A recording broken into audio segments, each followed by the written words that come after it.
அனைவரையும் இருக்கையில் அமர கேட்டுக்கொள்கிறோம்.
அனைவருக்கும் இனிய மாலை வணக்கம்.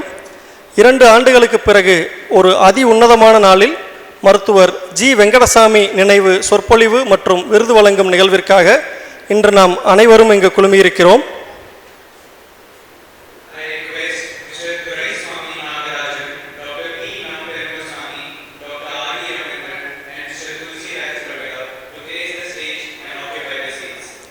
இன்றைய நிகழ்வின் நாயகர் மரியாதைக்குரிய துரைசாமி நாகராஜன் அவர்களையும், உயர்திரு மருத்துவர் பி நம்பெருமாள் சாமி அவர்களையும், உயர்திரு மருத்துவர் ஆர்டி ரவீந்திரன் அவர்களையும், உயர்திரு துளசிராஜ் ரவில்லா அவர்களையும் மேடைக்கு அன்போடு அழைக்கிறோம்.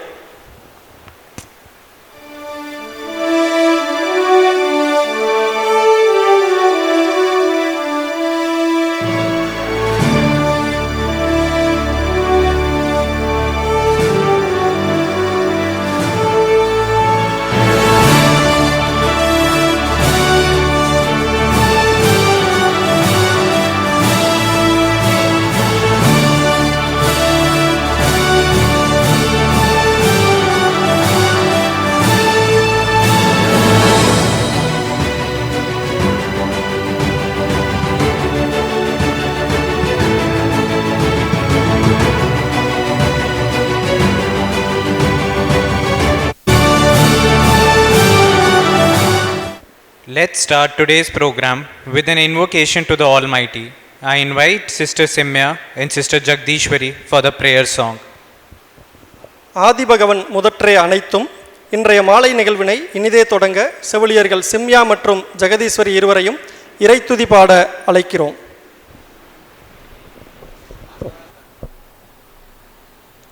மன்னாதி பூதமுடு விண்ணாதி அண்டம் நீ மறைநான்கினடி முடியும் நீ மதியும் நிரவியும் நீ புனலும் நீ அனலும் நீ மண்டலமிரண்டிலும் நீ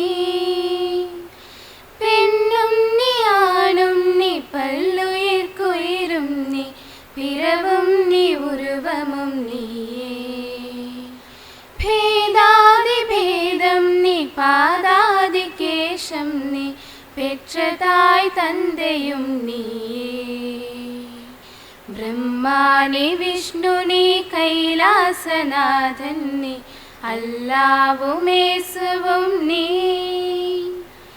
எல்லாமும் ஒன்றான இறைவாணி என்னாலும் எல்லோர்க்கும் அருள்வாய நலம் யாவும் எல்லாமும் ஒன்றான இறைவாணி என்னாலும் எல்லோர்க்கும் அருள்வாய நலம் யாவும். Thank you, sisters. I invite Dr. R.D. Ravindran, Chairman, Aravind Eye Care System, to welcome the gathering and brief us on the Dr. G. Venkataswamy Memorial Award. அழகாய் பாடிய சகோதரிகளுக்கு நன்றி. மருத்துவர் ஜி வெங்கடசாமி நினைவு விருது குறித்து எடுத்துரைத்து வரவேற்புரை நல்க நமது அரவிந்த் கண் மருத்துவ குழுமத்தின் தலைவர் உயர் திரு மருத்துவர் R.D. ரவீந்திரன் அவர்களை அன்போடு அழைக்கிறோம். Thank you. Good evening to one and all who are present here physically and all of those who have connected virtually for this meeting. Respected Mr. Nagarajan, respected Dr. P. Namparummal, Madam Dr. G. Nachiyar, Mr. Tulsi Raj, other senior founding members of Aravind Eye Hospital, the chief medical officers and the senior medical officers who have come from the various Aravind Eye hospitals, the mid-level ophthalmic personnel, nurses, supporting staff. I have great pleasure in welcoming you all for the 104th birth anniversary of Dr. G. Venkataswamy and the Memorial Award and the oration which we will have on this day in memory of Dr. G. Venkataswamy. On this occasion, it is my pleasure to specially welcome Mr. Nagarajan and his wife, Mrs. Sundari, for gracing this occasion. And I also would like to welcome the family and friends of Mr. Nagarajan who are connected virtually.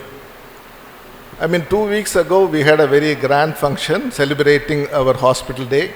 And on that occasion, we also celebrated the 75th Independence Day of our country. On the occasion, one of our founding member, Mr. Dr. M. Srinivasan, really spoke about how Dr. G. Venkataswamy groomed him over a period of time. So Dr. Venkataswamy actually, spoke to him regarding the importance of doing the clinical research along with the regular clinical work we do. And that's the way Dr. Venkataswamy molded Dr. M. Srinivasan in an informal way, has made Dr. M. Srinivasan to really excel both academically and also as a clinician. And today he is rated as one of the top 2 scientists in the world in terms of research. And in the same way, Dr. Venkataswamy has molded many people, groomed many people within Aravind and also outside Aravind. Not only he never restricted developing people within the Aravind organization, but he was equally generous in developing people outside the organization. That had been the real strength of Dr. Venkataswamy.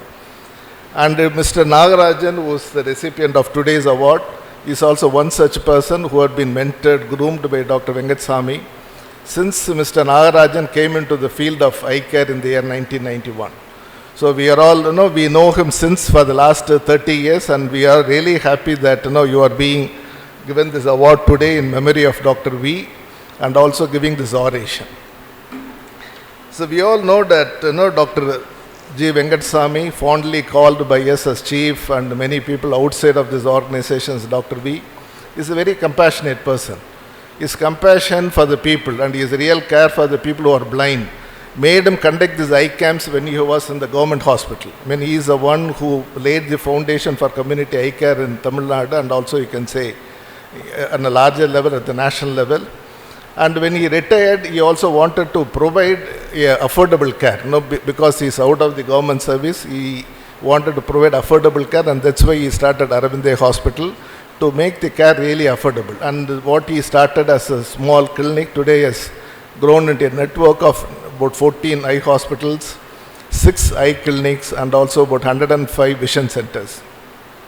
We are also in the process of expanding the physical facilities in Tirunelveli and Coimbatore, and also building a new hospital in Tanjavur.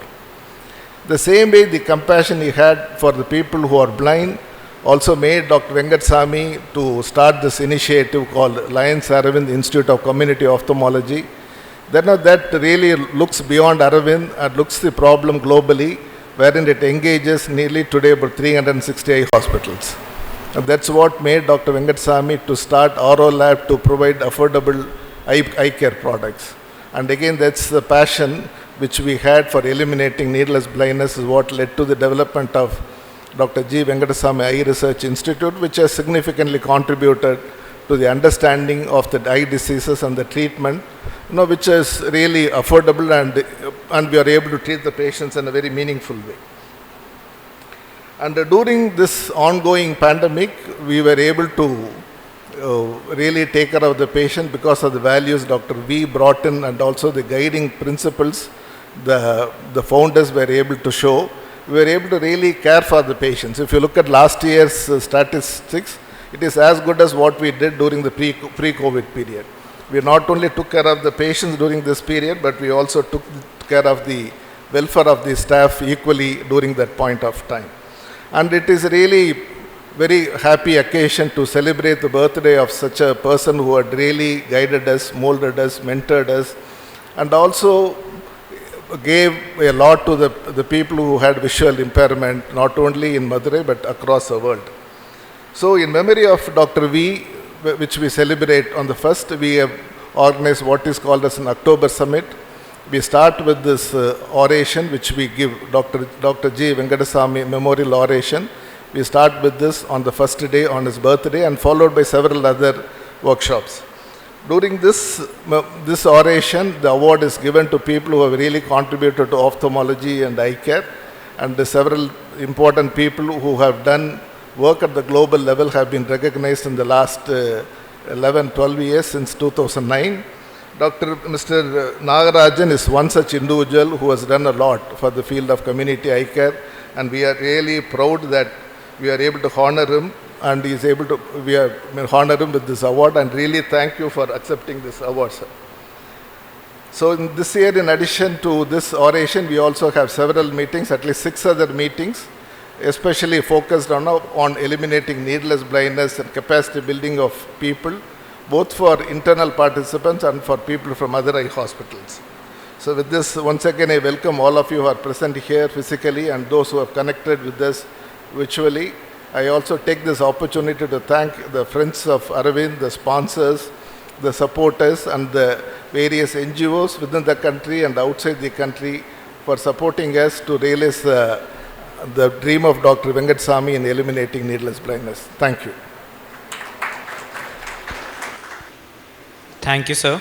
Let me now welcome Mr. Tulsiraj Ravela, Director Operations, Aravind Eye Care System, to introduce this year's awardee, Mr. Doraiswamy Nagarajan. பரிசுக்கு உரியவரையும் பங்கேற்பாளர்களையும் பாங்குற வரவேற்று அமர்ந்திருக்கும் மருத்துவர் RT Ravindran அவர்களுக்கு நன்றி. இன்றைய விழாநாயகர் மரியாதைக்குரிய துரைசாமி நாகராஜன் அவர்களை நமது அரவிந்த் கண் மருத்துவ குழுமத்தின் செயல் இயக்குனரும் அரிமா அரவிந்த் கண்ணியல் பயிற்சி நிறுவனத்தின் நிர்வாக இயக்குனருமான உயர் திரு துளசிராஜ் ரவில்லா அவர்கள் அறிமுகம் செய்து வைப்பார்கள்.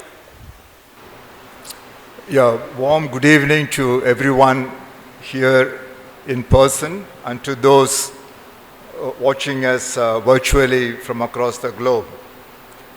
It is my great honor to introduce a good friend, mentor, guide and a staunch well-wisher of Aravind, Sri Doraiswamy Nagarajan. The fact that Doraiswamy, his father's name, is the same as that of my father, and that we are both referred to as Raju by those close to us, is where the similarity ends. He stands taller than many of us. His career started soon after he graduated from St. Joseph's College in Trichy. In 1957, he joined the Indian Railways, trained as a mechanical engineer at Jamalpur, Bihar in India, and later trained in diesel locomotive at the town called as Rugby in UK. Over the 25 years that he was with the railways, he rose rapidly in ranks to become the chief motive power engineer, in spite of the unfortunate accident during work that failed miserably to disable him or his spirit. After his voluntary retirement from the railways in 1982, he worked in leadership roles in a number of companies. Bharatiya Electric Steel Company, Indian Oxygen, Usha Telehoist, and Shalimar Paints. It's a good thing that I left British Paints in 1981 and joined Aravind. No, otherwise it would have been very difficult and tough to compete with Mr. Nagarajan at the helm of Shalimar Paints.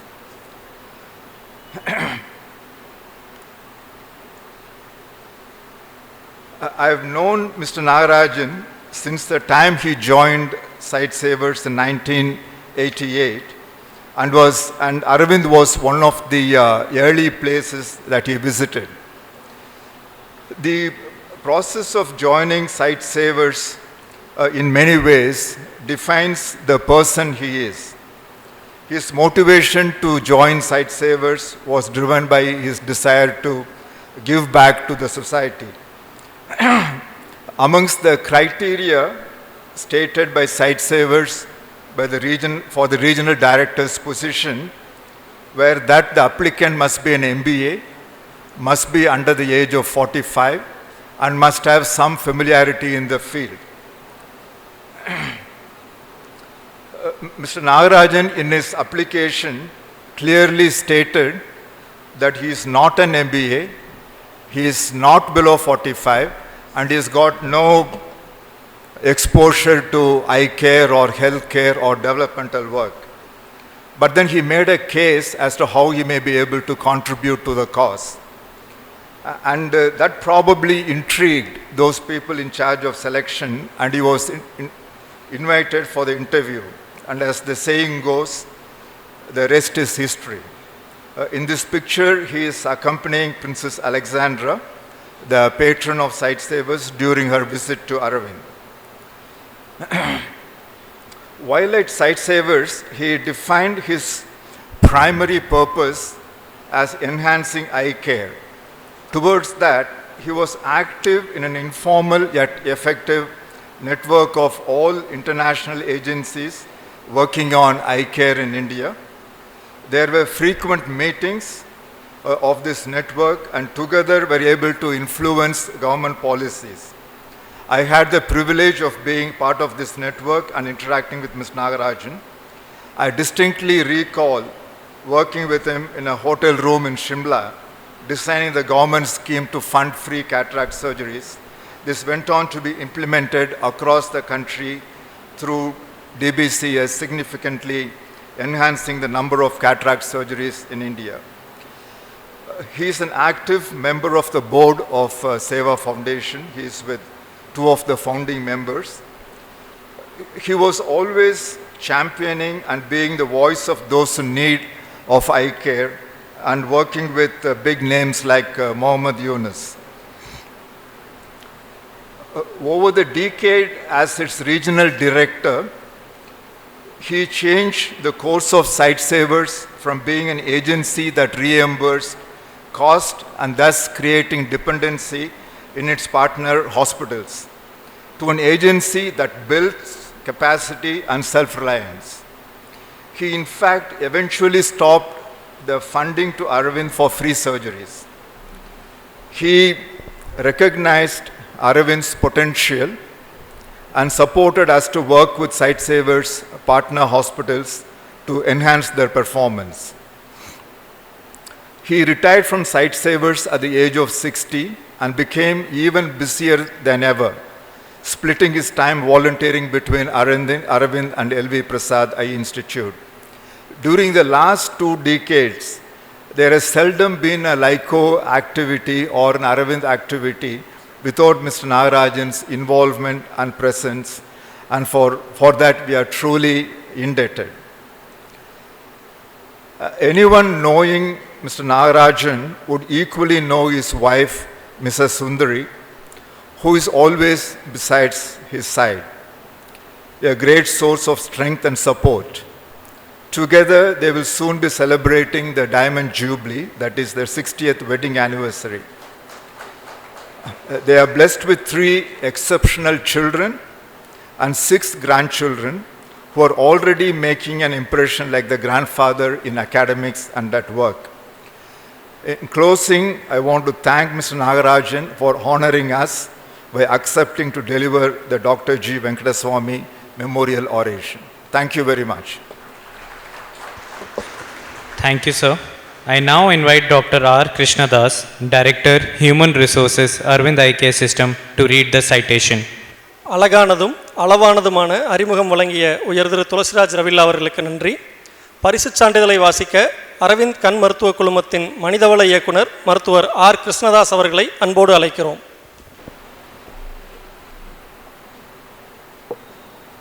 வணக்கம். Sri Doraiswamy Nagarajan, for over 3 decades has been a valued mentor to several eye care institutions. Trained as an engineer, Nagarajan started his professional career with the Indian Railways. An intense urge to pay back to society brought him to the world of eye care delivery through leadership opportunity at Sightsavers. He was the regional director in India for the international charity, Sightsavers International, for more than a decade. He had no prior exposure to eye care, yet made a mark that few can match. Sri Nagarajan was a staunch advocate of building sustainable eye care programs, and towards this, he realized that building capabilities of eye care professionals and capacity of eye care organizations are of extreme importance. He thus championed the development of the extracapsular cataract surgery, intraocular lens microsurgery training at Aravind Eye Hospital, Madurai, the first of its kind in the country, in 1993 with support from Sightsavers.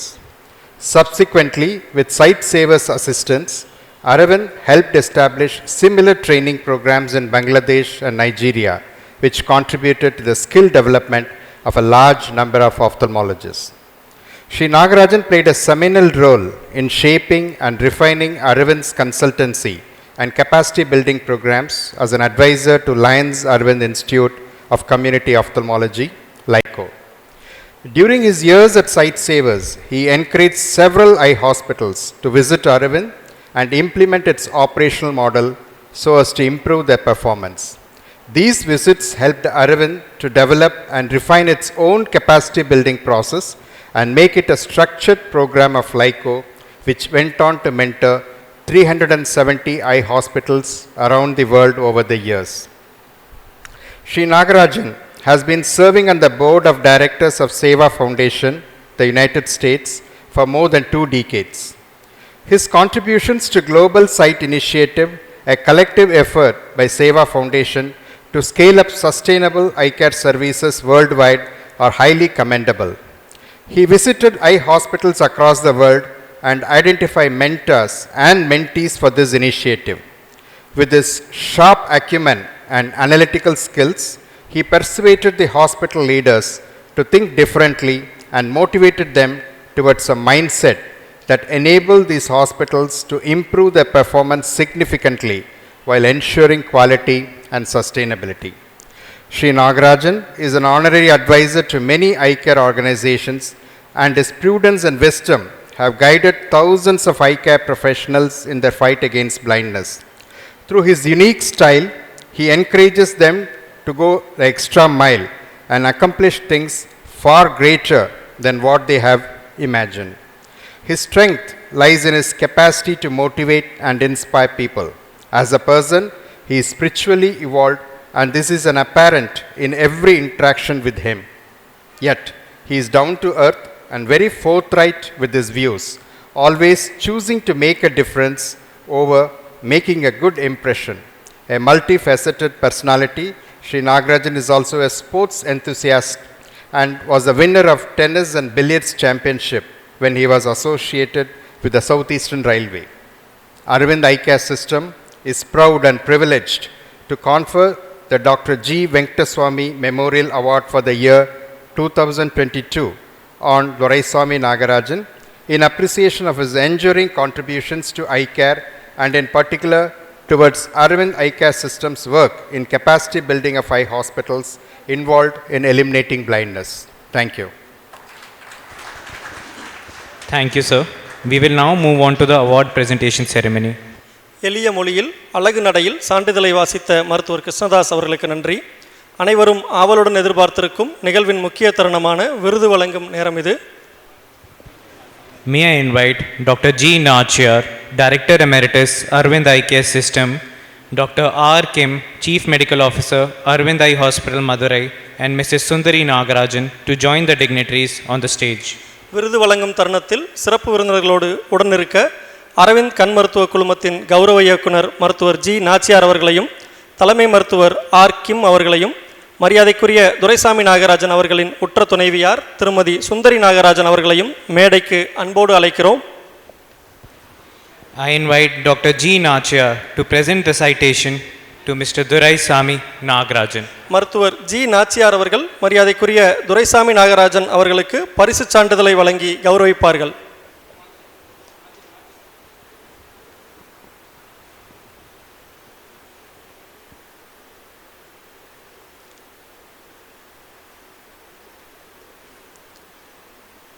அனைவரும் கரவொலி எழுப்பி நமது அன்பினை வெளிப்படுத்துவோம்.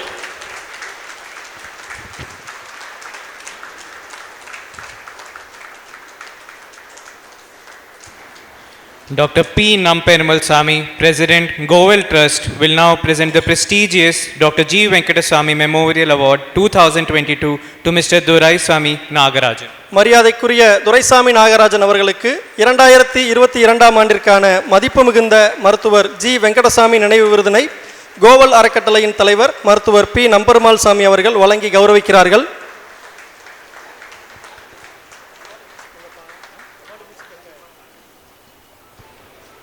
Thank you, sir and madam. I request all the dignitaries on the stage to step down and occupy the seats in the front row. இந்த சிறப்பான நிகழ்வினை மேலும் சிறப்பாக்கிய மருத்துவர் பி நம்பெருமாள் சாமி அவர்களுக்கும் மருத்துவர் ஜி நாச்சியார் அவர்களுக்கும் மனமார்ந்த நன்றி. மேடையில் இருக்கும் சான்றோர்கள் அனைவரையும் பார்வையாளர்களுடன் முன்வரிசையில் அமர அழைக்கிறோம். A long-time friend and a mentor to many of us, Mr. Nagarajan has a rich repository of anecdotes that reveal how Aravind evolved as a purpose-driven institution. An excellent storyteller, his oration is sure to leave a lasting impression on all of us. May I invite Mr. Doraiswamy Nagarajan to deliver the Dr. G. Venkataswamy Memorial Oration 2022. அரவிந்தின் நீண்டகால நண்பர், நம்மில் அநேகருக்கு வழிகாட்டி, அரவிந்த் மற்றும் மருத்துவர் we குறித்து அவர் அறிந்த கதைகளும் செய்திகளும் ஏராளம். இன்றைய நாளின் ஒளிபொருந்திய இந்த மாலையில் நாம் அவருக்கு அரவிந்தின் மதிப்பு மிகுந்த புகழ் மாலையை சூட்டினோம். அவரோ அவரது நினைவுகளின் பூக்கூடையிலிருந்து தேர்ந்தெடுத்த மலர்களால் அரவிந்த் எவ்வாறு ஒரு நோக்கத்தினை முதன்மையாக கொண்ட நிறுவனமாக எழும்பியிருக்கிறது என்கிற அழகிய மாலையை தொடுத்து நமக்கு மீண்டும் சூட்டவிருக்கிறார். மருத்துவர் ஜி வெங்கடசாமி நினைவு சொற்பொழிவினை வழங்க இன்றைய விழாநாயகர் அரவிந்தின் துரோணாச்சாரியார் திருமிகு துரைசாமி நாகராஜன் அவர்களை பேரன்புடனும் பேருவகையுடனும் அழைக்கிறோம். In the month of April, me and my wife will celebrate our diamond jubilee, hopefully. But the treatment which has been given by Aravind and in general and Lyco in particular made us feel that today is our diamond jubilee, including the garlanding. We are very grateful for that. And I thank Tulsi for having introduced me. Not only is Our father's name is same, our granddaughter's name also is the same. We have Janvi as granddaughter, both of us. I have been asked to speak about Dr. Venkataswamy in the context that Dr. Venkataswamy passed away 16 years back in 2006. Some of you would have seen him, some of you would have worked with him, some of you would have known him, but a number of you who are here and who are hearing me from elsewhere virtually may not have seen him, may not have known him. So I will try and introduce Dr. Venkataswamy through my eyes when I contacted him and what all he did in making me what I am today. When I met him in 1988, I was like the photograph at the other end. You can see me now. But what you can see is only the physical change. What you cannot see is the transformation which happened inside me. Therefore, I am going to try and take you through a path of my own experiences, anecdotal, direct experiences, and what happened, milestones in Aravind, in a small journey for a short while. The reason I am doing it is because the picture which is behind me, where Dr. V is in front of Gandhiji. When Gandhiji passed away, someone commented, 100 years from now, people will find it hard to believe that such a person really walked the earth. I think the same would be true for Dr. Venkataswamy when a few years from now, unless we keep his memory alive by sharing the life, sharing the anecdotes, sharing what sort of a person he was. So that's what I'll attempt.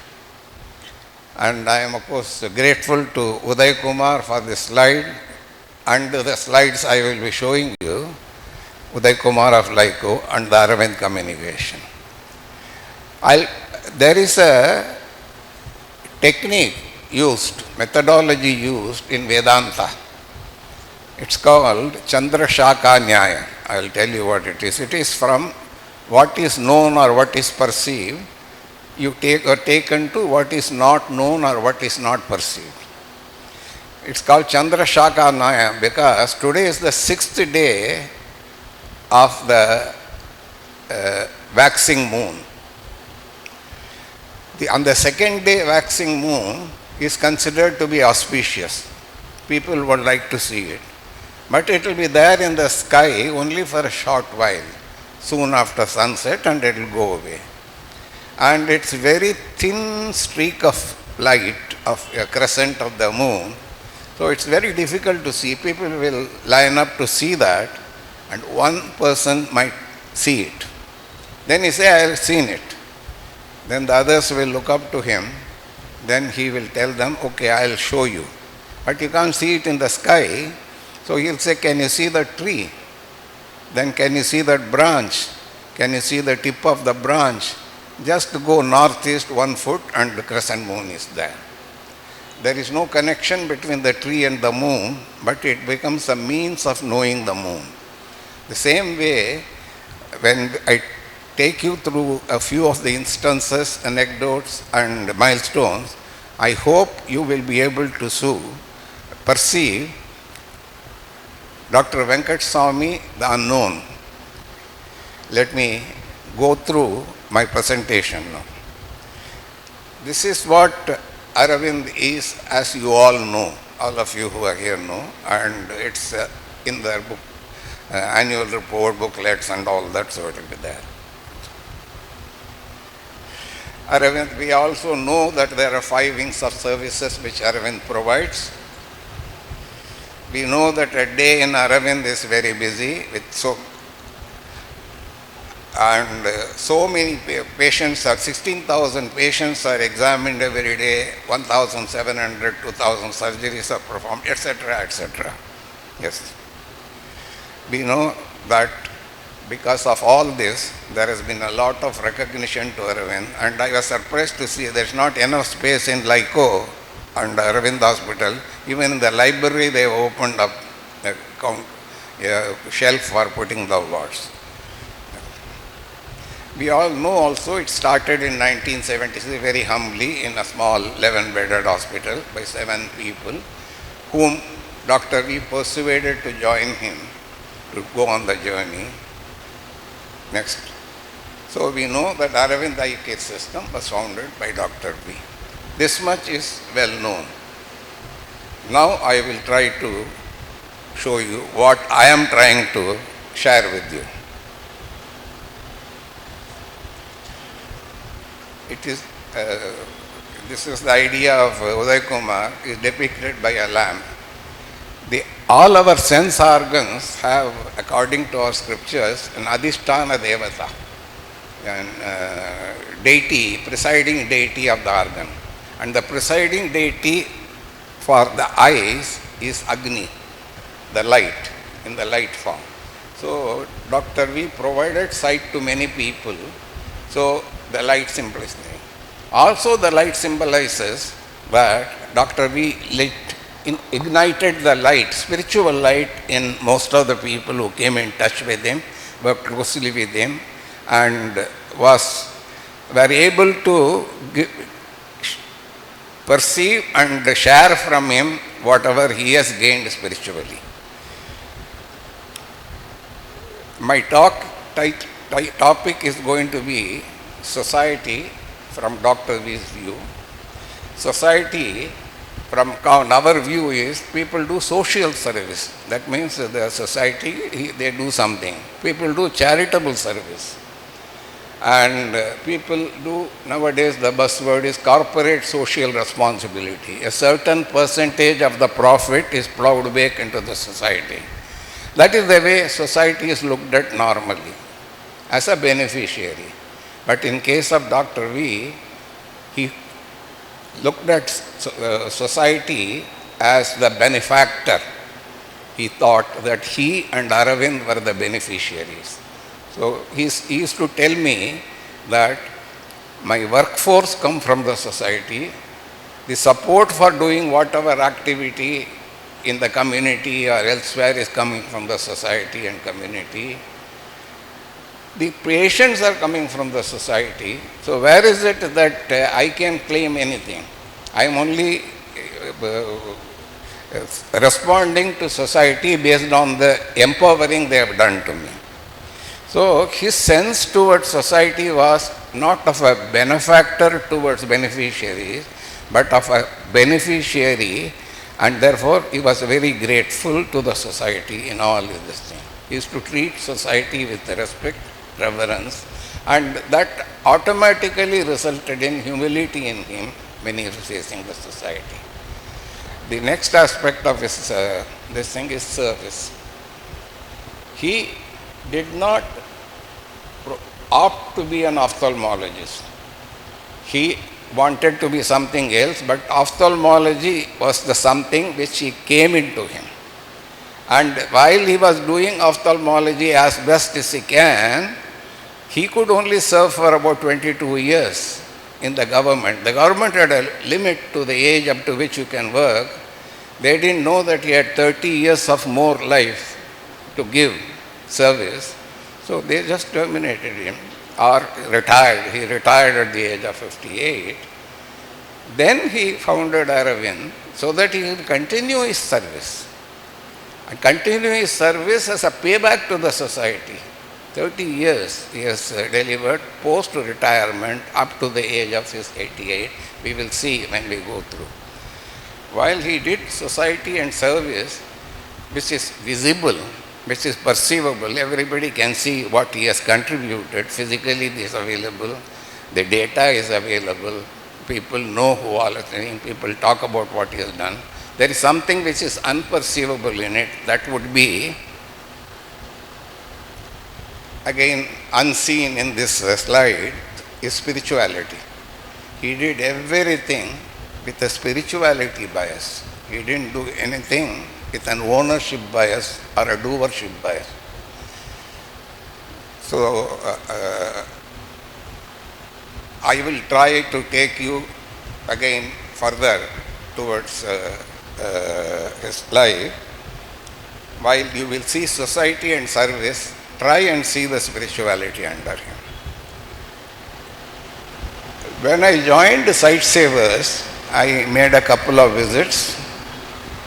At that time, I used to stay in Pandian because I was the regional director of Sightsavers. I knew nothing about eye care, I knew nothing about hospitals, I knew nothing about NGOs for that matter. In fact, I got a notice from the FCRA commissioner that you are giving money to people who are not without FCRA. I didn't know that.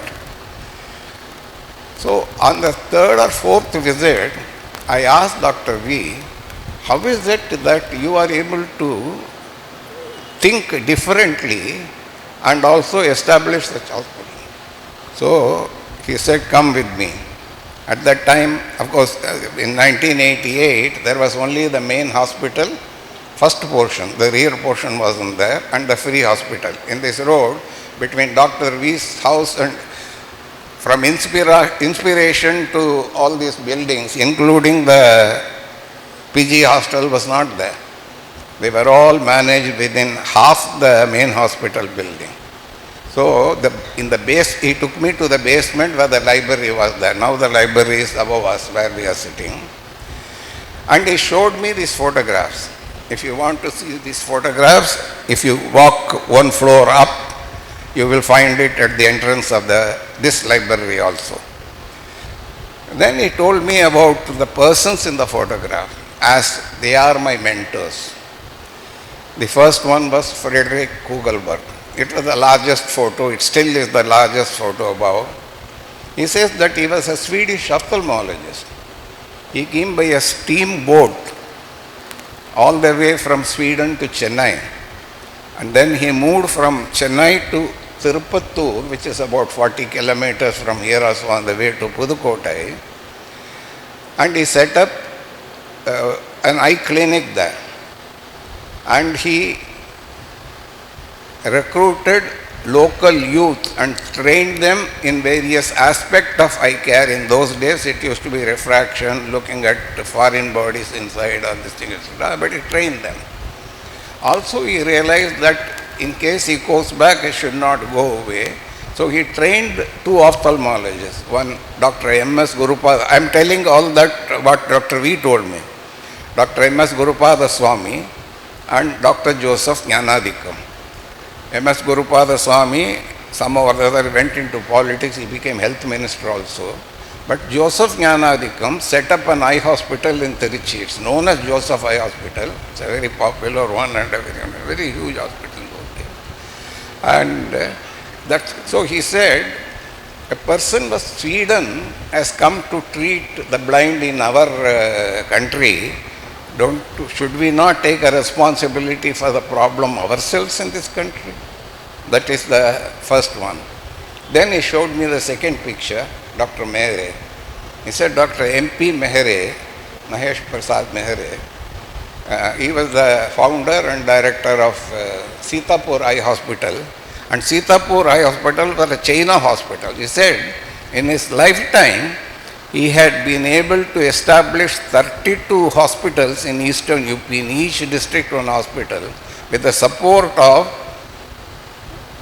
community and run by the community. He used to form a district eye relief society, having certain civil officials and medical people engaged in it, and set up the hospital in the same pattern to deliver service. 32 hospitals a person has been able to do in a lifetime. He recommended that I should go and see Sitapur Hospital to see how eye care is to be delivered. And he told me, Sitapur Eye Hospital is the inspiration on which I started Aravind Eye Hospital, and I am moving Aravind Eye Hospital. So next.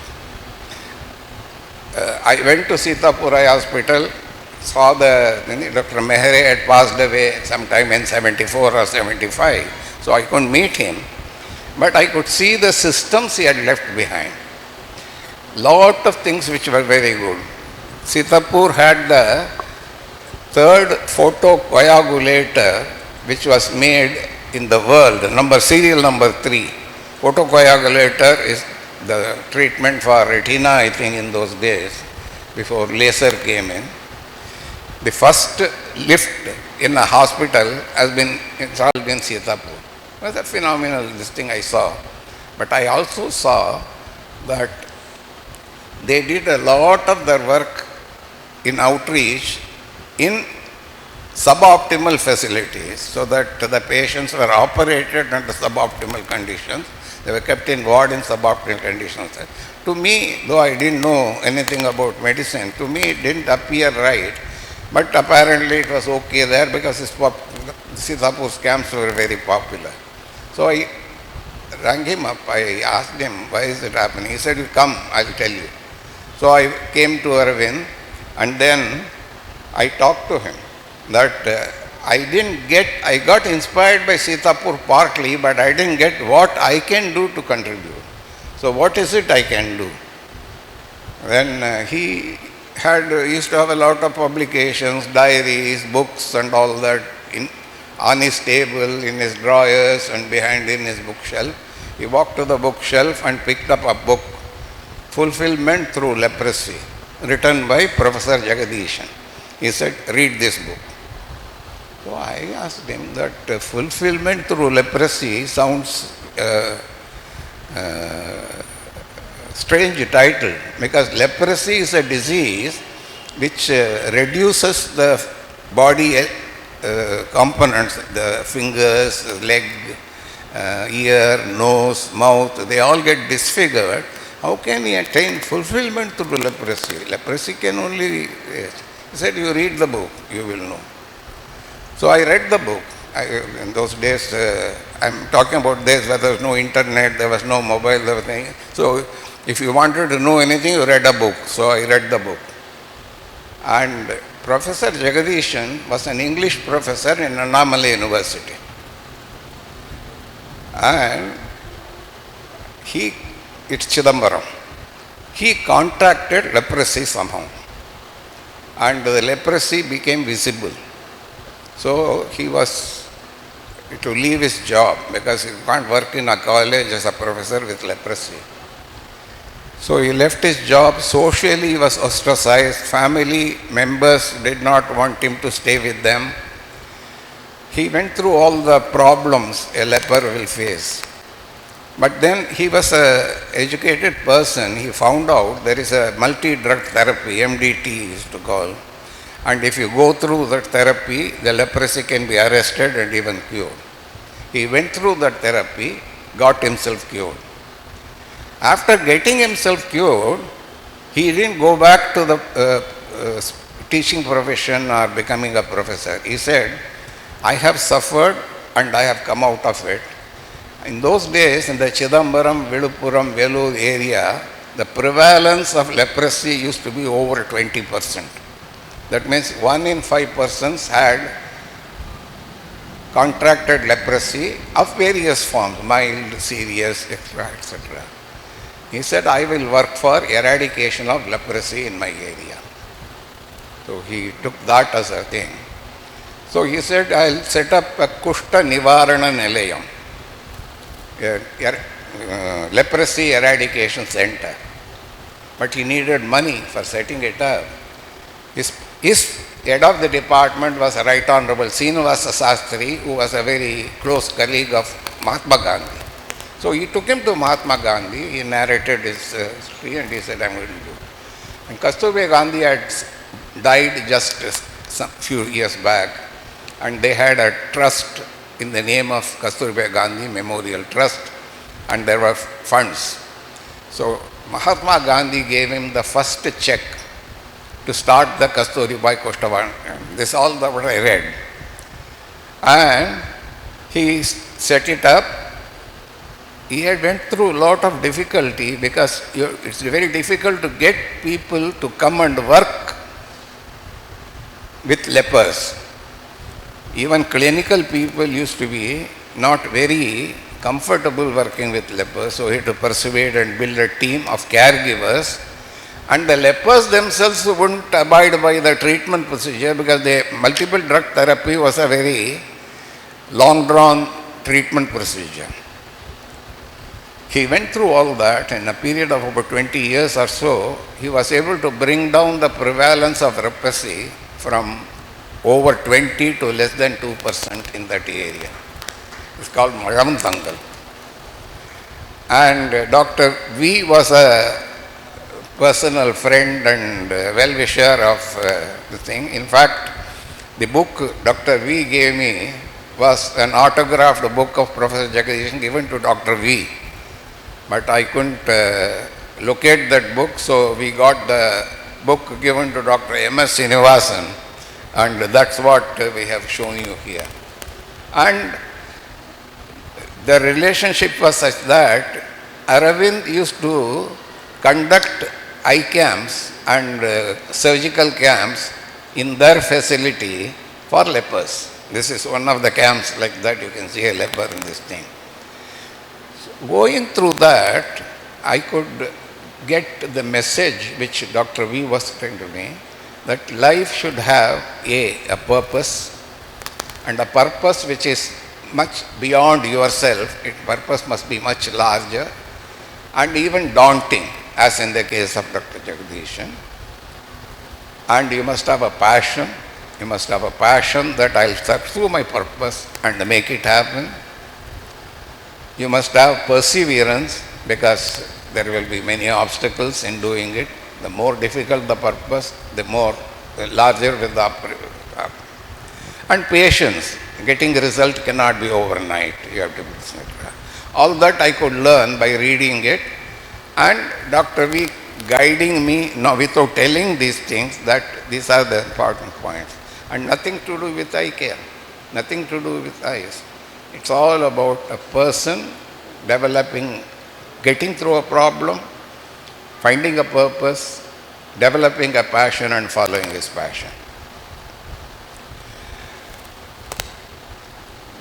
Over this time, I became reasonably close to Dr. V, and every time I come, you have seen one of the pictures when I'm sitting across the table and taking notes, etc. So I used to spend reasonable time with him whenever I come, do my work and also spend. And then over and above that, he will come either to have breakfast or dinner. In those days, we used to stay in the old guest house, as to call. The 11-bedded eye hospital was turned into a guest house, so I stayed there.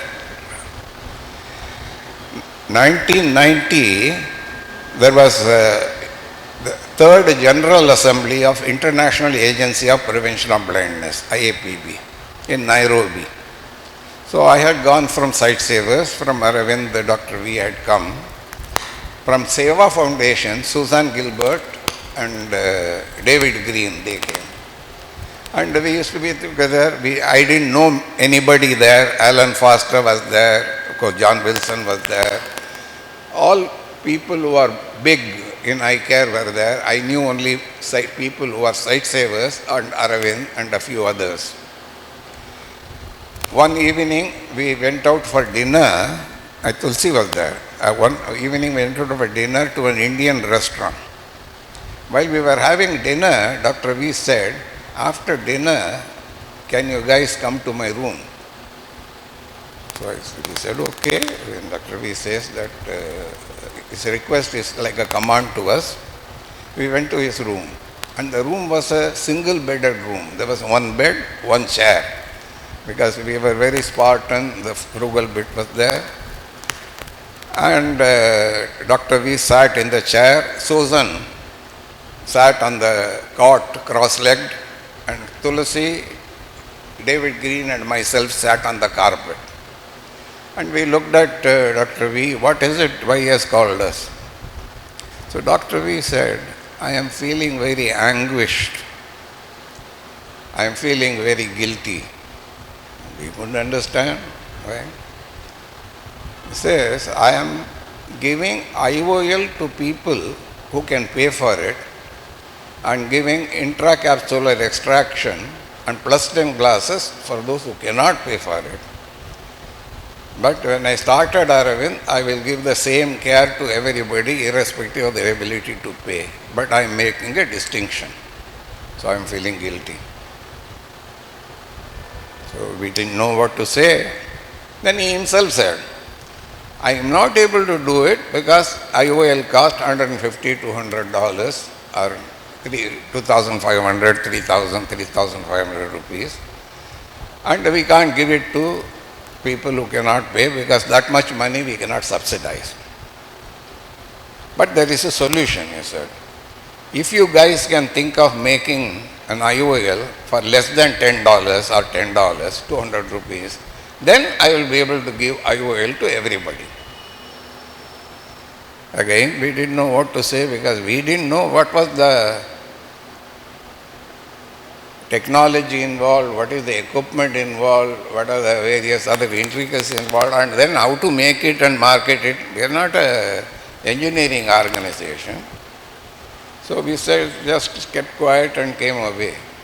But he was so foresighted. He was so dirgadarshi, he was. But 1992, the lens became a reality. The RO lab was formed. We got somebody who could give the equipment. We got some funding. I could persuade Sightsavers. All INGOs are against IOL. All government was against IOL because they said it takes more equipment, it takes more time, it's risky, people need to be trained. All that how can you do? So we cannot support IOL, we should do this only. But then he went through and then IOL became a reality in 1992. It was just because of his guidance, his perseverance is this thing that it happened. But when IOL started happening, we had a meeting once when I came, Tulsi, myself and Dr. V, that if the initial production was sufficient for Aravind's consumption, but when you start making more to make it a commercial success, then you have to give it to other people. And if it's a $10 IOL, everybody would try to take it and then put it in the eyes of people, but they wouldn't have been properly trained. So he said we should conduct a training program for ophthalmologists to do how to do IOL. So he called Nachyar madam and asked how long will it take to train people to make IOL. Nachyar said at least 4 to 6 months because those guys know only ICCE, they have not seen a microscope, they don't know anything. Then we felt that no ophthalmologist will come for 6 months. Finally, we agreed upon a 2 months training course. And Madam Nachyar was made the director or in charge for that course. Believe me, and I was able to persuade Sightsavers to give some equipment which is required for the training. And I also got my executive director, Alan Johns, to come and open the Aravind Sightsavers microsurgery training course. Alan Johns is in the board along with Tulsi and Nachyar, and the other side James Beale is there along with Dr. Venkataswamy and Alan Johns. In 2 months course, we said we'll run that course for 6 months or a year. And Madam Nachyar designed the curriculum, designed how they will go, and 1 month was, I think, in teaching them how to do ECCE. First forget how they were doing ICCE, then learn how to do ECCE, how to be hygienic, how to be in the theatre according to our standards. Then 1 month for IOL, some which were assisted, some which were guided, some which were overseen, some individually. And Dr. Nachyar was the most productive surgeon at that time for Aravind. So if she had to train these people who are coming from outside, her time will have to be taken off. In addition to being the most effective surgeon, She was also in charge of the MLOPs, recruitment to training, induction, and keeping them, looking after them, everything, the godmother for them, etc. So that was a major responsibility. And she had to teach and train her own fellows and MSc and DO students. In spite of all that, Dr. V said, Aravind may suffer because her time will be taken away, but the country will benefit. Because in his mind, society was not the state, not the region, not Aravind, not the nation, but the globe. Wherever I can contribute, I should contribute. So this clinical training was started. I used to watch Madam Nachiar do surgery. I used to say that it is like Pandit Ravi Shankar playing the sitar. It was so beautiful. And the Aravind microsurgery training course, which we thought will run for a year, is continuing to run still, and I am told with a waiting list for people to come in a modified form with various other things, etc. has come.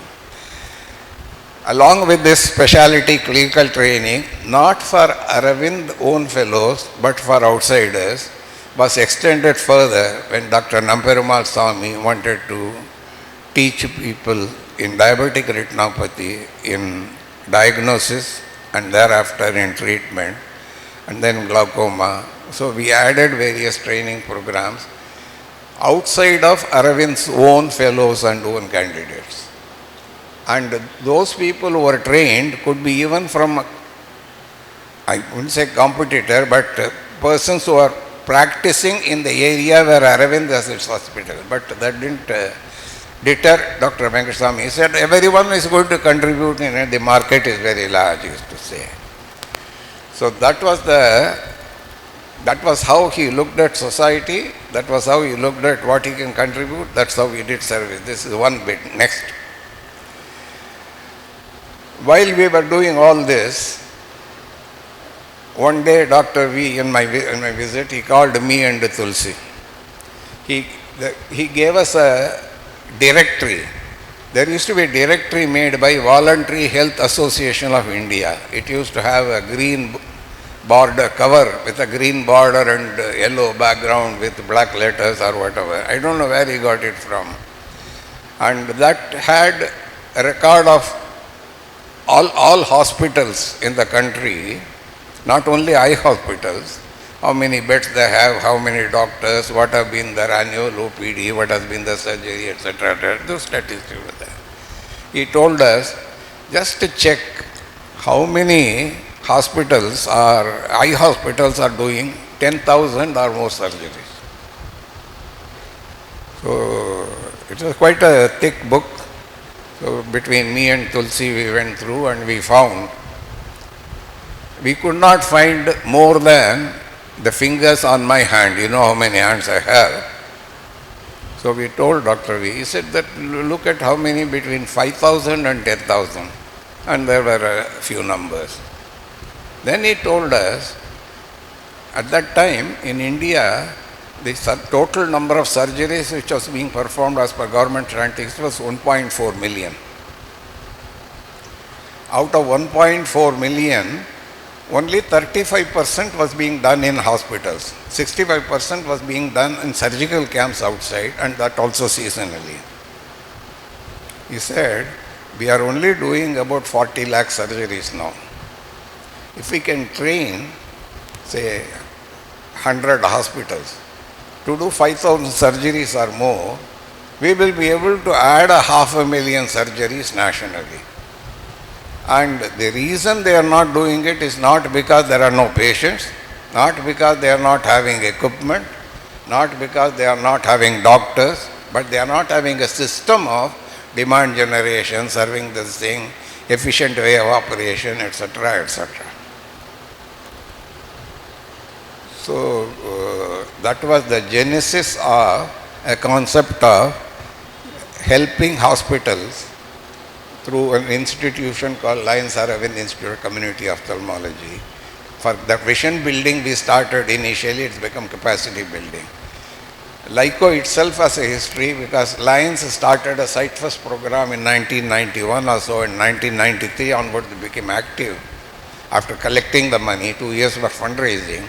And one P.S. Ranganathan in Bangalore was the national director, and Karl Kuffer was the medical advisor who knows Aravind very well at their headquarters. So they invited Aravind, and Tulsiraj went with bring a proposal where Lions can fund their money. So Tulsiraj went with the proposal for LICO. Of course, the building which was built, of course, part of it is only funded by LICO, the rest was funded by Aravind, but it was named as Lions Aravind Institute of Community Ophthalmology. I like the facade very nicely because I used to equate it to the movie I saw when I was in college called Guns of Navarone. It used to have something similar and guns coming out of this thing. And LICO is next door. And I was there in the inaugural, which was on the 15th of February 1996, I think. And that happened to be the birthday of the then Chief Minister, Madam Jayalalitha. So there were a lot of Adirvet and Tapatai and music and all that. And we assumed that that's also a spillover for the inauguration of LICO. So the entire genesis of LICO and moving on came out of a concern of Dr. V that I must help other hospitals to perform efficiently and serve their community. Next. In 1999, Beijing had a General Assembly of IAPB, and Alan Foster, he presented that if the blindness figures over the last 20 years or so, he said, if we not take any action now, it will treble in the next 20 years. So we should take an action to control it and reduce it so that at least after 20 years we will remain at the same level. He made a graph. So a movement called Vision 2020 was launched. In the sense, it was launched figuratively by IAPB, but they said it should be a countrywide program. So India was the first one to set up a Vision 2020 India program. And I had retired by then, or opted to retire then from Sightsavers 1997. And Dr. V and Tulsi gave us space in LICO for setting up an office, gave us support of the legal advisors of Aravind and auditors of Aravind in writing down a clear constitution, helped us in registering it and opening a bank account, all that, etc. For quite some time, the Vision 2020 India office was in LICO, in the second floor, in the last room or something, where Arosh Raksha is there now. And we used to have periodic meetings, and whenever we had a meeting in Madurai, in Aravind, Dr. V will come and attend and give us guidance. This is a photograph of that, where all the INGOs represented, CBM, Sightsavers, Seva, Operation Eyesight Universal, RBS, etc. Next. This is possibly the last photograph of Dr. V in 2006. In the month of March or April. I wasn't there. This is in class room 3 of LICO.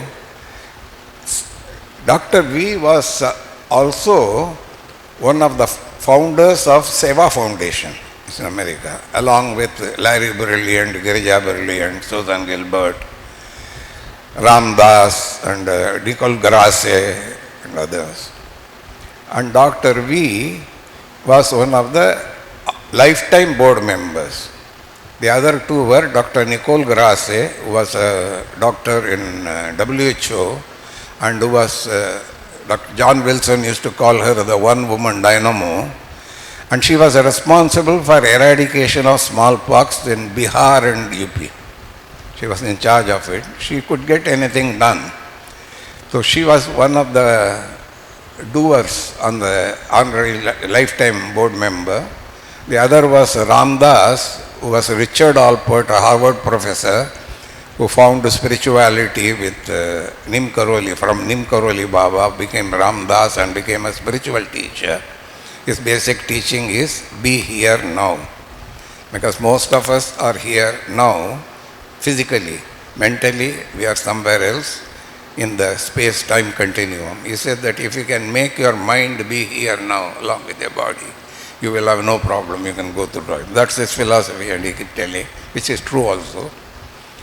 So, Dr. V was in between, the doer, Nicole Grasse, and a totally spiritual teacher. He was in between, both the doer and the spiritual person in Seva.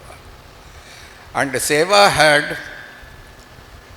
had going through a difficult patch at that time in 2006, and it wanted to reinvent itself. So I was also a board member at the time of Seva. We said that we should look for something which is not being done now, because Seva always had been a pathfinding program. Whatever is needed to be done, not being done, Seva will start doing, then others will start doing it. So to find out what is it we should do, we had a Sight and Synergy workshop in March or April 2006 in Lico. I wasn't there, I was in America at that time. I could only connect virtually, and I spoke to Dr. V virtually on this thing at that time. But when he passed away in July, I was still in America, so I couldn't see him off at that time. And based on that Sight and Synergy workshop, about 4 or 5 months later, we had a second workshop in Lumini. That's when the Global Sight Initiative was launched. It was launched under a different name. It was actually Global Sight Initiative only. And the first thing we all did, started by Dr. Pararajashekaran, is to have a portrait of Dr. V and pay our homage to it and bless GSI to serve as it should be served. And we engaged a number of different hospitals in Bangladesh, Nepal, Africa, Cairo, Egypt, etc., Guatemala, to do that each hospital which is performing well will help 10 other hospitals which are performing suboptimally. That was the capacity building exercise which we done. We called it as a mentor-mentee hospital. They will mentor them this thing, and Seva provided the funds, etc. Thanks to Dr. V's blessings, it moved so forward that we had a meeting, I think in 2016, when IAPB was held in Hyderabad, a program called SCALE, Strengthening Capacity and Learning to Effectively Design Quality Programs. So that program of Seva, which is an extension of GSI SCALE, it finished in 2021, and we are having a meeting possibly next week or so to see what else we should do together. So in all this, Dr. V wasn't there, but Dr. V's guidance and spirit was taken. I have been telling you all along about society and services delivered, a society which is large and services delivered which is with a lot of compassion and gratitude and all that. Where is the spirituality? It still is not visible. I will go to that. Prior to that, I will tell 2 or 3 snippets from Dr. V's life. Next. Dr. V got his Padma Shri, I think in 1973 or so. And when he got his Padma Shri, which is wearing on his lapel, Madam Indira Gandhi, who was the Prime Minister, invited some Padma Shri awardees for tea in their house. So Dr. V took his brother's wife, G. Srinivasan, Lalita Madam, along with him to see for the tea party. So they went in the photograph. Lalita Madam is on the left of Indira Gandhi, Dr. V is on the right. They went, had tea and all that, and they were coming back from the Prime Minister's house to the ashram where they were staying in Delhi. So Dr. V just asked Lalita Madam. This is what Lalita Madam told me about 6 months back when I met her in Coimbatore. You are wearing a very nice sari. What is it? So Lalita Madam was a little surprised because Dr. V doesn't make such personal remarks. She said it's a pattu sari from Kanjipuram. I selected it so that we are going to the Prime Minister. I must dress accordingly. So I put on the pattu sari. He asked him, do you like it? He said, I like it very much. But Lalita, what sari was Prime Minister wearing? Lalita's back. Because Prime Minister was wearing a cotton khadi sari. And according to Lalita Madam, she stopped wearing pattu sari from that day. It's not that Dr. V was against pattu or something. He felt that what is adequate, what is simple is what one should go. But he told this very nicely, conveyed it very nicely to Lalita Madam. Next. We all know that Dr. V used to quote McDonald's, that I must make eye care like McDonald's. If McDonald's can train people to give across all the system the same quality of snacks and beverages, why can't we do it? But we don't know the Indian equivalents which he has also drawn in for incorporating in the way eye care is delivered. Next. Uday? He asked me one day, you know Sri Rangam temple? I said, he knew I was from Trichy. I said, I know, but I live far away from this thing. I go there once in a while. Do you know, in Sri Rangam temple, all festivals are structured and festivals are performed.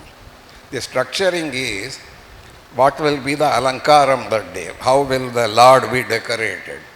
What will be the ornaments which will be put on that? What will be the flowers which will be offered? What will be the pasuram, the Ashwar's pasurams which will be recited at that time? And what will be the prasadam which will be offered for that particular function? He said, it all structured. I didn't know that. And do you know when they were structured? I said, no. He said, 1000 years back, Ramanujacharya structured it. He set up for the temple how all the worship should be performed, etc. For 1000 years they are following it. We call it standard operating procedure. Should we not have in our hospitals a similar thing? And he implemented it in Aravind. He said how things should be done. These are the way. There's a set pattern of doing things, of different type of services he did. Next. Then one day he asked me, you come to Madurai, do you go to Meenakshi temple? I said, I do. How is that? I told him about the architecture, this thing, etc. No. There used to be a system in Meenakshi temple that every night before the Lord and the Meenakshi are put to bed in the Padkai Arai, the bedroom, the officials of the temple will give the accountal for the day to the Lord and Meenakshi. I think today so many people visited, so many archanas were done, and so many special donations came. The undi collection is so much, our general income is so much, this were the expenditure, these VIPs came, etc. He said, and all this I am telling you is in the days when there was no computer. They were all manual. He says that if a temple can take stock of what happened during the day by evening, should not a hospital do so? We should evolve, make a system by which that day's program, whatever has happened in the hospital, the leadership or the CMOs or somebody should know. So he blended Sri Rangam and Meenakshi into Aravind by systematizing these things. Now we will move to the unseen, unperceived spirituality thing. We couldn't perceive it, but a person from America perceived the spirituality in him and in Aravind. Jerry Jones is a friend of Aravind, is my friend also. I met Jerry Jones in the old guest house. I call the old guest house the first hospital. He had come, and he had come because he went to Pondicherry, and in Pondicherry they said you must visit Aravind Eye Hospital. He had come with his daughter to see what all is happening in Aravind. I had come for some other work, so Dr. V only introduced me. And Jerry Jones was a real estate developer in America, and a good one at that, and he made millions of dollars. And in his lifetime, he gave away millions of dollars. In his lifetime, he must have given close to $30 million or so. The reason he came to Aravind was he was traveling around India so that he can write a book. The book's name is From Here to Nirvana. It is called the Yoga Journal Guide to Spiritual India. He had listed from the Golden Temple of Amritsar in Punjab, Shivananda Ashram in Himachal, Belur Mutt, Bodh Gaya, from over 80, Satya Sai Baba, Mata Amritanandamayi Ashram. Even I was surprised that I am from a village near Kulitalai. He said in Kulitalai there is a Sachidananda Ashram. And Sachidananda Ashram, the persons that follow the priest or the nuns and all that, they wear Hindu dress, but they are practice Christianity. I didn't know all that, but Jerry Jones knew that, so he was listing all that. And in that book of over 80 spiritual things, one Mr. Poonji, one Imam Ali, Ganesh Puri Ashram, he had covered vastly Gujarat, Rajasthan, whole place. And there is only 1.5 pages of Aravind Eye Hospital. And he himself writes, people may find it strange that I am listing Aravind Eye Hospital in a book on book spirituality, but that is the place where spirituality is practiced through action, through karma yoga. He has written that. And Jerry Jones founded a trust called Soham Foundation. Soham is Saham, that what you are searching for is me. And he had bequeathed $20 million to it. He passed away, I think, in 2017 or 2018. This is a photograph a few months before he passed away. He developed cancer and he died. While he was giving,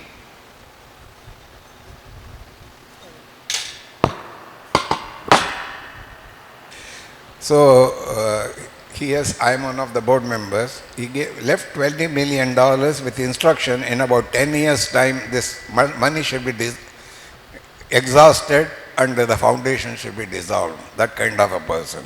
In this photograph, he not only gave, he was a very discerning giver.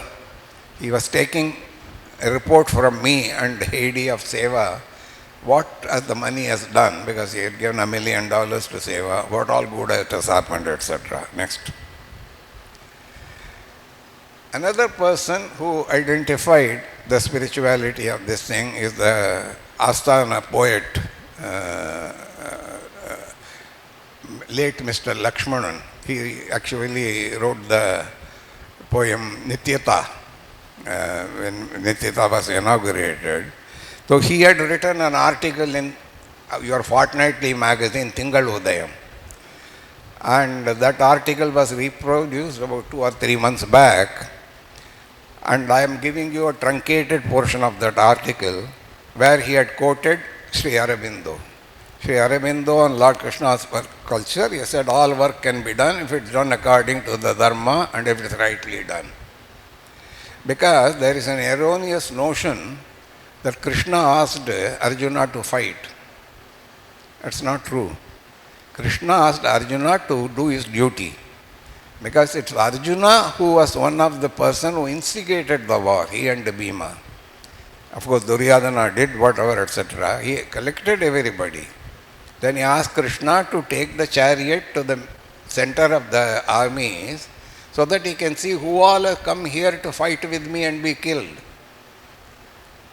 And suddenly he recognized them as his own cousins, his own gurus, his own brothers, his own relatives. All he said, I will not fight. So what Krishna said is, you must do your duty, whatever be the circumstances. That again is Karma Yoga. So he goes on to say how Dr. V was a Karma Yogi. Now we must know what a Karma Yogi means. Karma Yogi is the person who works, but as a yogi. But who is a yogi? Krishna himself has given two definitions in Gita. Next. One definition is in chapter 2, I think verse 76 or so. Samatvam yoga uchyate. It means you should be equanimous in your work, whatever you do. The equanimity is between siddhya siddhyo samobhutva, whether it gives you positive result or negative result or inadequate result. You should continue to do the work which is right without being perturbed because you are not. Because Dr. V, not that all that he did was successful. He had his own blockades, his own failures, but he was able to retrieve, and then we never let it affect him. The next definition in the verse, I think chapter 280, is yogaha karmasu kaushalam. Yoga karmasu kaushalam is translated as dexterity in action is yoga. No, that's not the correct definition, or skill in action. No, because even a pickpocket has skill in action, but it's not yoga. You must, kaushalam means you must do an action well, but it should also produce good for all concerned. So what is done for, which produces good for all concerned and done well, is kaushalam. Evidently Dr. V was a karma yogi by this definition also. Next. One day I asked Dr. V, when you started the 11-bedded hospital after retirement, did you think that Aravind will grow like this? And we will have our lab, we will have this training program, we will have LICO, we will have so many branches and all that. He told me that according to Sri Aurobindo, there is a higher consciousness which regulates the world. The higher consciousness operates through a super mind. But the higher consciousness, the super mind cannot act by themselves. They need people to act through. So they are looking for people who are raising their consciousness above what the ordinary sensory consciousness with which we are living. And he told me about super mind, which from Sri Aurobindo's philosophy of integral yoga is the dynamic manifestation of the absolute and the intermediary. The absolute being this thing, intermediary being us, between spirit and the manifest world, which enables the transformation of common being into divine being. He said, I didn't do anything. I only awakened my consciousness and linked it to the superior consciousness with an overall higher purpose. The higher purpose linking to the higher consciousness, it used me as an instrument. It used me to make all this happen. I have no credit for all this happen. It is done by divine will. When he said that, I was reminded of what happened in Gita again. This is Vishwarupa Darshanam, chapter 11, given to Arjuna. When Arjuna, since he was thinking he cannot kill people, in Vishwarupa Darshanam, in this shloka it says that I have myself killed them, because the Vishwarupam is it is spread across beyond time-space continuum. So it showed future, it showed etc. So all these people would be dead anyhow, and you are not this thing. And then the Lord tells him, you are only an instrument. Nimitta matram bhava, which means be only an instrument, Arjuna. And Dr. V told me the same thing in the supermind thing. Am I used to sit with the Am I contriving all this? Let's hear Dr. V himself. I used to sit with the ordinary village man because I am from a village. And suddenly he turned around and then you seem to contact his inner being. You seem to be one with him. But here is a soul which has got all the simplicity of confidence. Doctor, whatever you say, I accept faith in me. I must do my best for faith in you. And then you respond. When we grow in spiritual consciousness, we identify ourselves with all that is in the world. So there is no exploitation. It is ourselves we are helping. It is ourselves we are helping.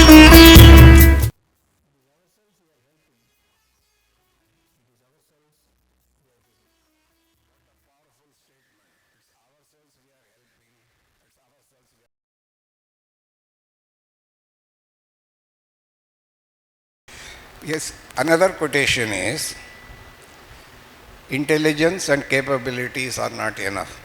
There must be joy of doing something beautiful. This is yogaha karmasa kaushalam.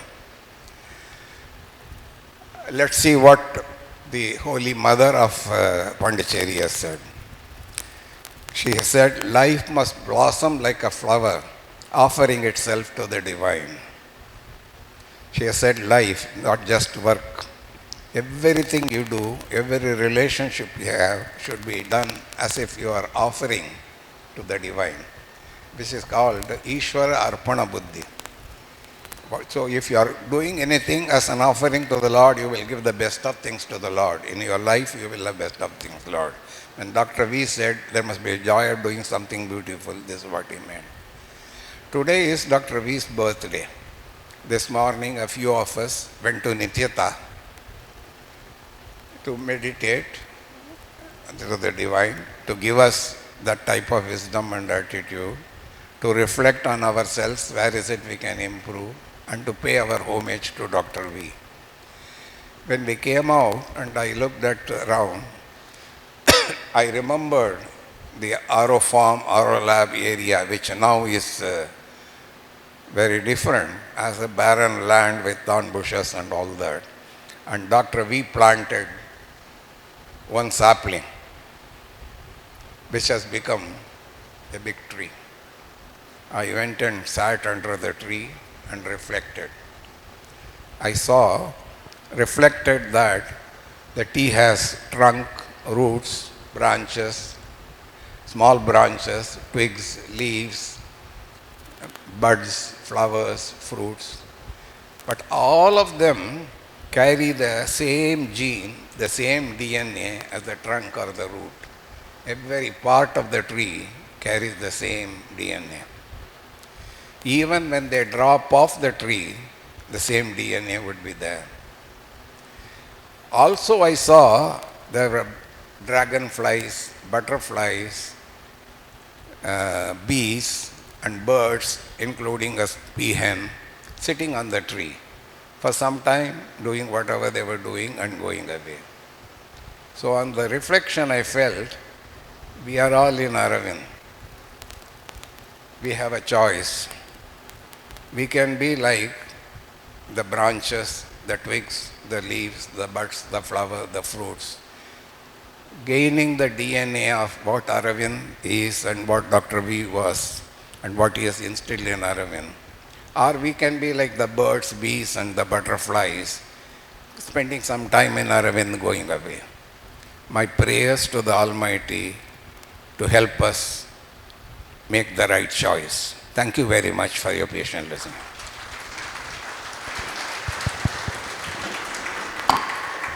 Thank you, sir, for your inspirational oration. It reinforced the values of the organization and motivated us to continue the mission of Dr. V. I kindly request you to join the dignitaries in the audience. பன்மணி திரள்களில் நன்மணிகளை கோர்த்து இழைத்ததைப் போல நினைவுகளில் நீங்காது நிரந்தர இடம் பிடிக்கும் சொற்பொழிவினை ஆற்றி அமரவிருக்கும் மாண்புமிகு துரைசாமி நாகராஜன் அவர்களுக்கு மீண்டும் ஒரு முறை எங்களது நன்றியும் அன்பும். என்றென்றும் நாங்கள் மருத்துவர் ஜி வெங்கடசாமி அவர்களின் உயர்ந்த நோக்கத்திலிருந்து நெறி வலுவாது தொடர்ந்து பயணிக்க உங்களது இன்றைய உரை ஒரு உந்துதலாக இருந்தது என்பதில் எல்லளவும் ஐயமில்லை.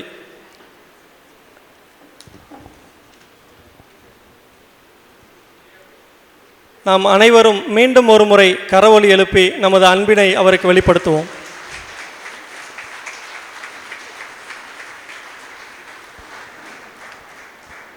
Let us now enjoy Or Thuli Velachum, a skit enacted by the staff of Aravind. The script and the song are written by Professor Prabhakar Vedamanikam of the American College. அரவிந்தின் ஆத்ம நண்பரும் மதுரை அமெரிக்கன் கல்லூரியின் தமிழ்துறை பேராசிரியருமான முனைவர் பிரபாகர் வேதமாணிக்கம் அவர்களின் உருவாக்கத்தில் நமது அரவிந்த் பணியாளர்கள் பங்கேற்கும் ஒரு துளி வெளிச்சம் என்னும் குறுநாடகத்தினை இப்போது கண்டுகளிக்கலாம்.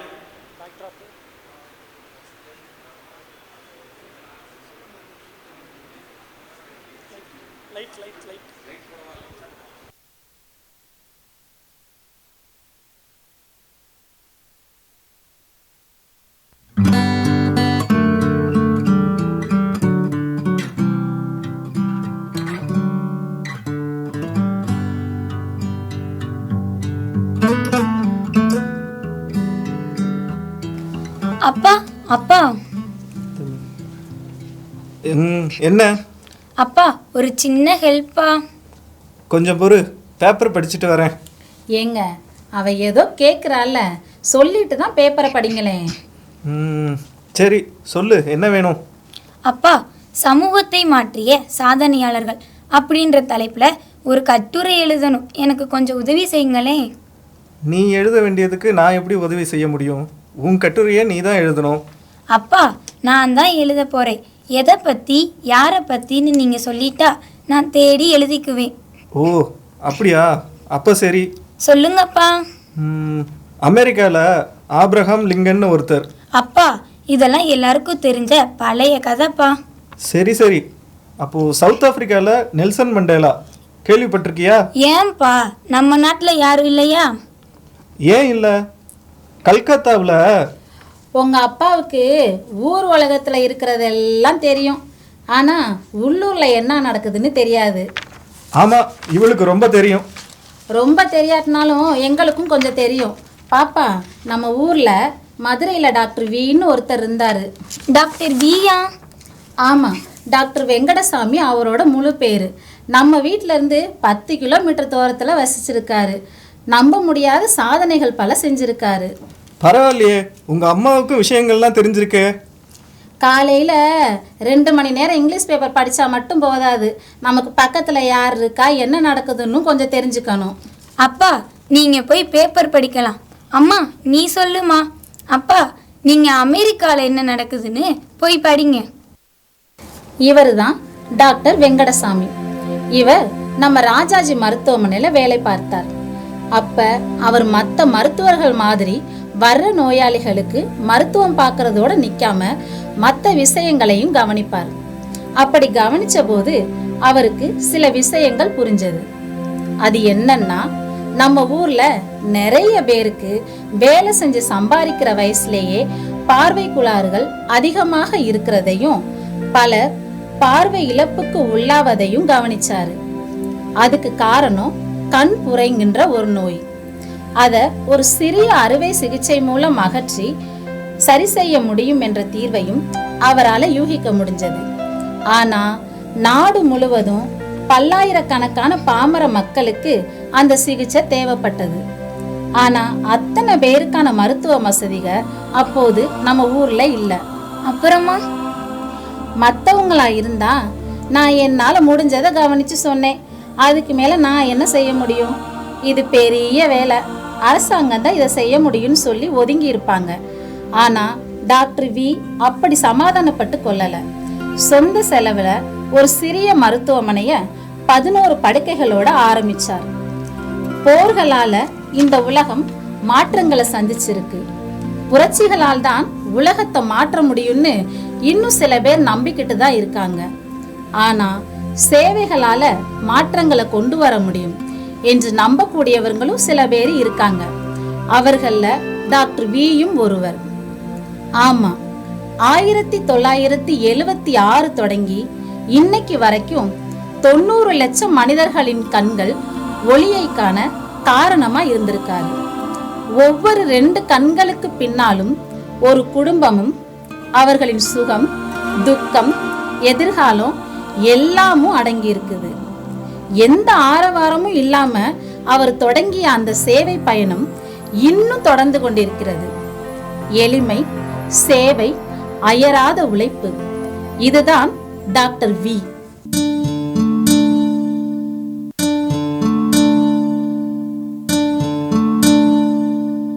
ஒரு துளி வெளிச்சம் பெரும் வெடிப்பாகும், ஒரு துளி கனவு உலகினை மாற்றும். ஒரு விழி திறந்தால் பல இதயங்கள் பூக்கும், இதயங்கள் பூத்தால் உலகமே சிரிக்கும். ஒரு கனவை நெய்தவரே, பெரும் கனலாய் நின்றவரே, வரும் காலம் கடந்தவரே, பெரும் வரமாய் வந்தவரே.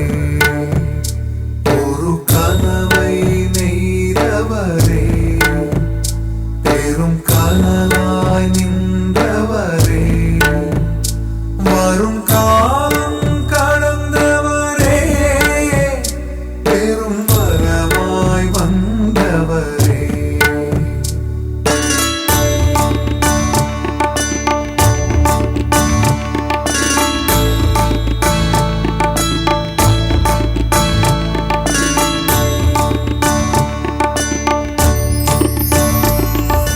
வார்த்தைகள் இல்லை, செயல்களே இல்லை, பயணமோ நெடிது சோர்ந்திடவில்லை, நீர் சோர்ந்திடவில்லை, ஆழ்பலமில்லை, பெரும் பொருள் இல்லை, ஆன்மீக ஒளியில் தடைகளே இல்லை. ஒரு கனவை நெய்தவரே, பெரும் கனலாய் நின்றவரே, வரும் காலம் கடந்தவரே, பெரும் வரமாய் வந்தவரே.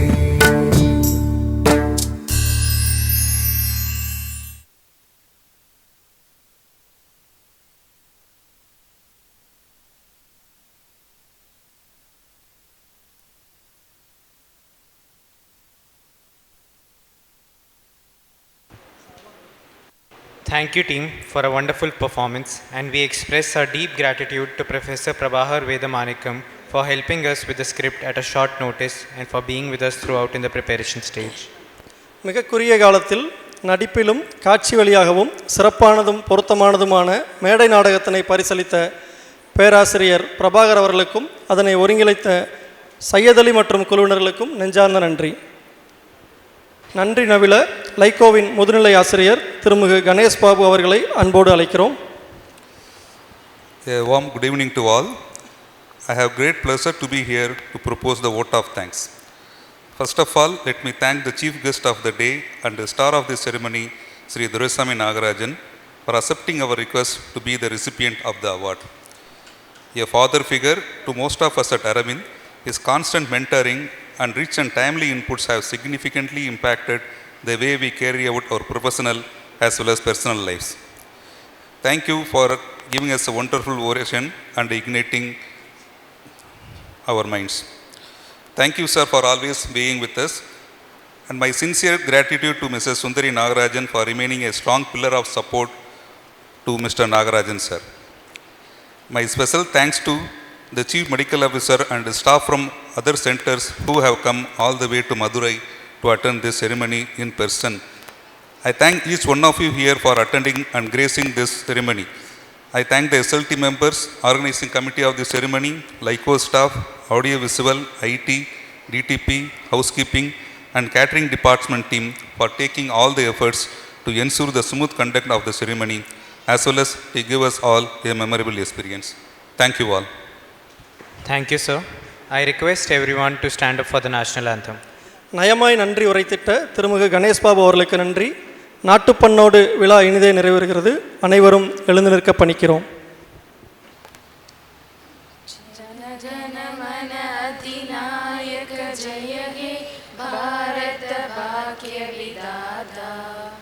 पंजाब सिंध गुजरात मराठा द्राविड उत्कल बंगा विंध्य हिमाचल यमुना गंगा उच्चल जलधि तरंगा तव शुभ नामे जागे तव शुभ आशीष माहे गाहे तव जय गाथा जनगण मंगलदायक जय हे भारत भाग्य विधाता जय हे जय हे जय हे जय जय जय जय हे. I thank everyone for joining us this evening. Thank you. விழா இனிதே நிறைவுற்றது. அனைவரும் அமைதியாக கலைந்து செல்லலாம்.